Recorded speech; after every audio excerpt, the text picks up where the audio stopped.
अब आके देखिए एडिक्वेसी ऑफ कंसिडरेशन। हमने यहाँ बात करी थी कि भाई consideration need not to be adequate, जरूरी नहीं है कि कंसिडरेशन एडिक्वेट अमाउंट या एडिक्वेट वैल्यू के इक्वल हो।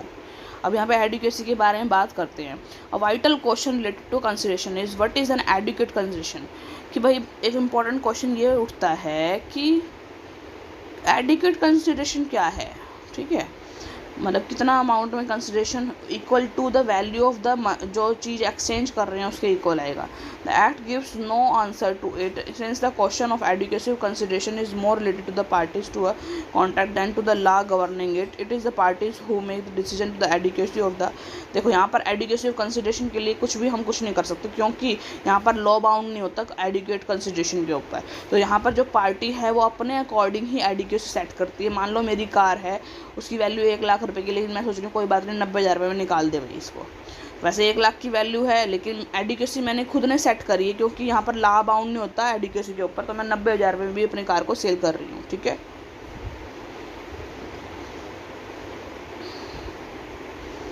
Difference between stranger to consideration और स्ट्रेंजर टू कॉन्ट्रैक्ट। हमने बात करी थी कि स्ट्रेंजर टू कॉन्ट्रैक्ट और stranger to consideration. Stranger to consideration तो स्यू कर सकता है, लेकिन स्ट्रेंजर टू कॉन्ट्रैक्ट स्यू नहीं कर सकता।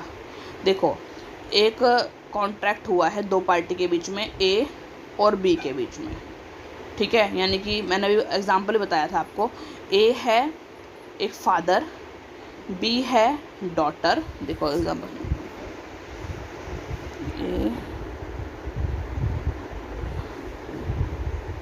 ये ए है, ये बी है, ए है, ये बी है, ये फादर है और ये डॉटर है, ठीक है।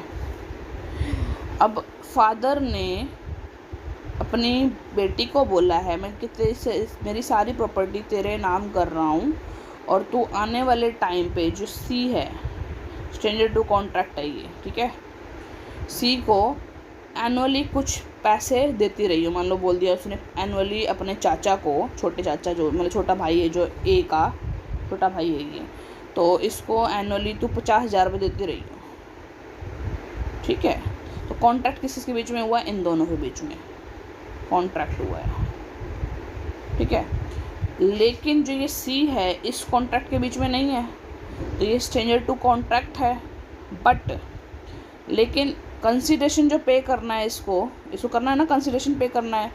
देखो इन दोनों के बीच में कॉन्ट्रैक्ट हुआ कि इसको पे करना है 50,000 रुपये, तो कंसिडरेशन के लिए तो ये स्ट्रेंजर नहीं हुआ, ये स्ट्रेंजर टू कंसिडरेशन तो नहीं हुआ है, लेकिन स्ट्रेंजर टू कॉन्ट्रैक्ट जरूर है ये, ठीक है। तो ये चीज़ है।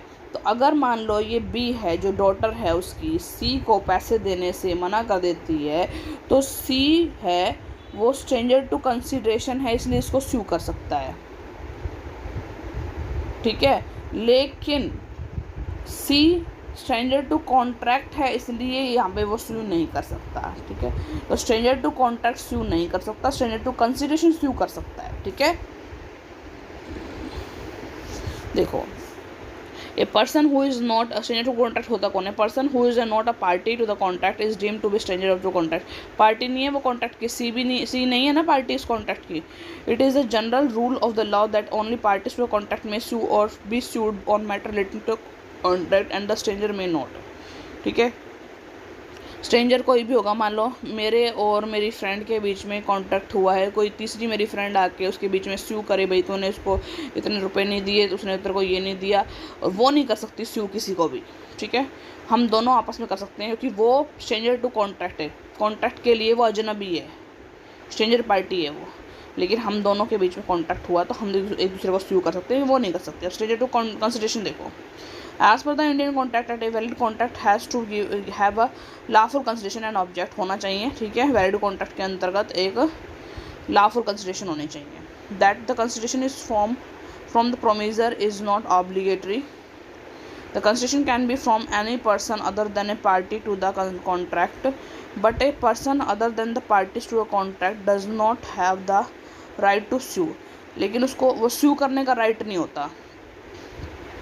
According to Section 2D of the Contract Act, on the desire of the promisee or any other person can provide the consideration. It is therefore clear that the person other than the party to the contract can provide the consideration.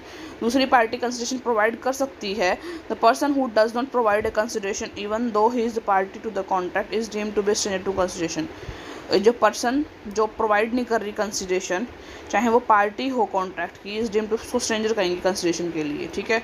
But such person has a right to sue with respect to his rights arising from the contract.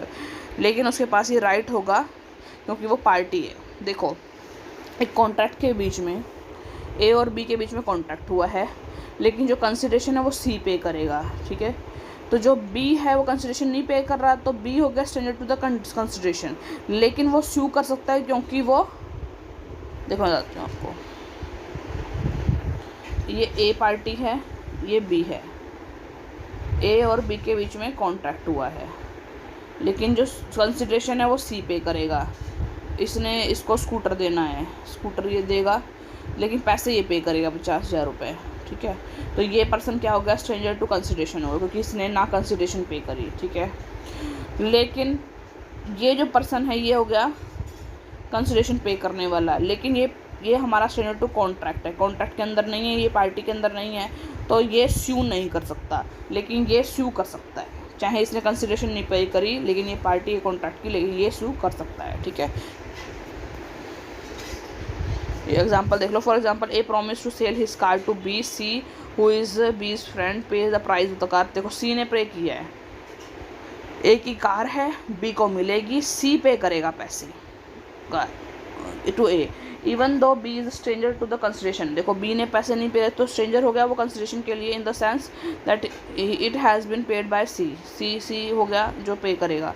He is still party to the contract and can sue A for the latter commit और breach of promise.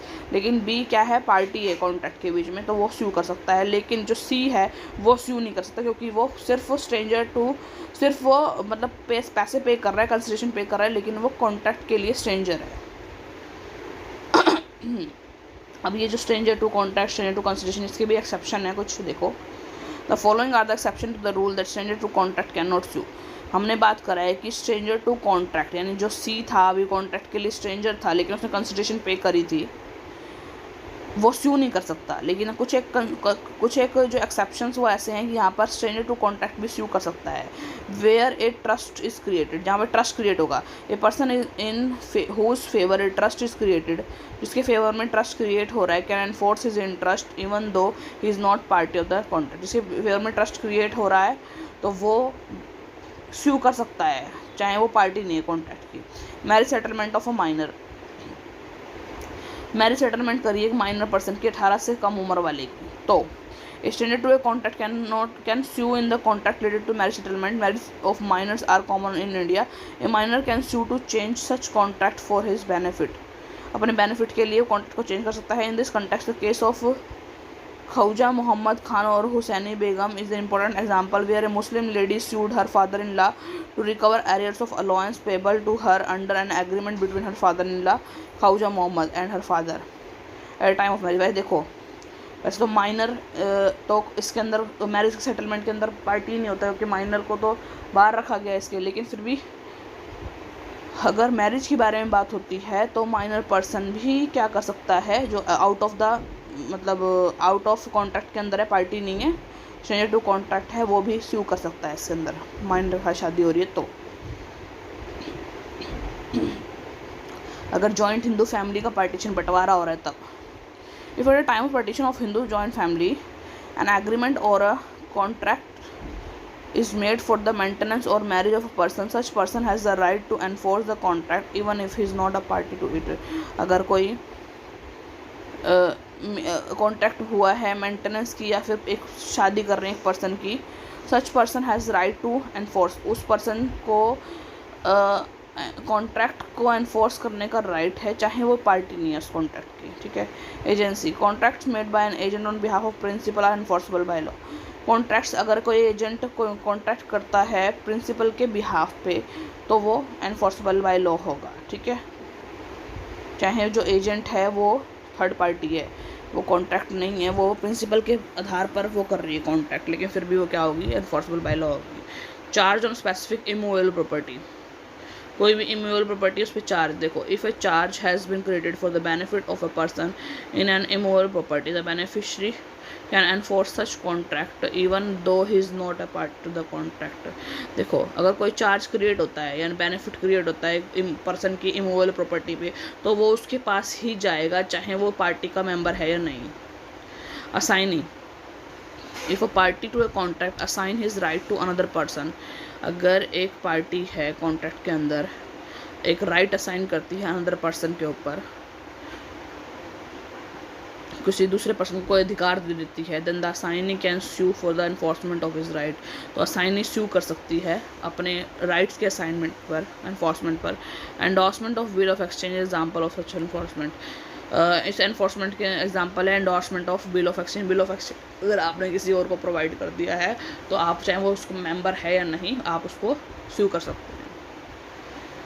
Difference as to consideration between Indian and English law, Indian and English law के बीच में difference क्या है consideration को लेकर। Despite similarities in other respects, there is dissimilarity between the Indian and English law so far as consideration is concerned. Consideration के base पर कई सारी dissimilarities भी है इंडियन लॉ और इंग्लिश लॉ के अंतर्गत देखें। Extent of consideration, under English law a contract of two types, एक सिंपल कॉन्ट्रैक्ट और एक contract under seal. English law के अंदर दो टाइप के कॉन्ट्रैक्ट होते हैं, सिंपल कॉन्ट्रैक्ट होते हैं और एक सील के अंडर कॉन्ट्रैक्ट होता है। For a simple contract consideration is mandatory whereas a contract under seal is valid without a consideration. Simple contract के अंदर तो जो इंग्लिश लॉ के अंदर कंसिडरेशन जरूरी है, मैंडेटरी है, ठीक है, लेकिन सील के अंडर जो भी कॉन्ट्रैक्ट होता है उसके अंदर विदाउट कंसिडरेशन भी आप कॉन्ट्रैक्ट कर सकते हैं। The Indian Contract Act under Section 25 stipulates compensation mandatory in any contract. Compensation इसके अंदर होना चाहिए. So does the English law. ठीक है, सिंपल जैसे इसके अंदर होता है हमारे इंडियन लॉ में मैंडेटरी।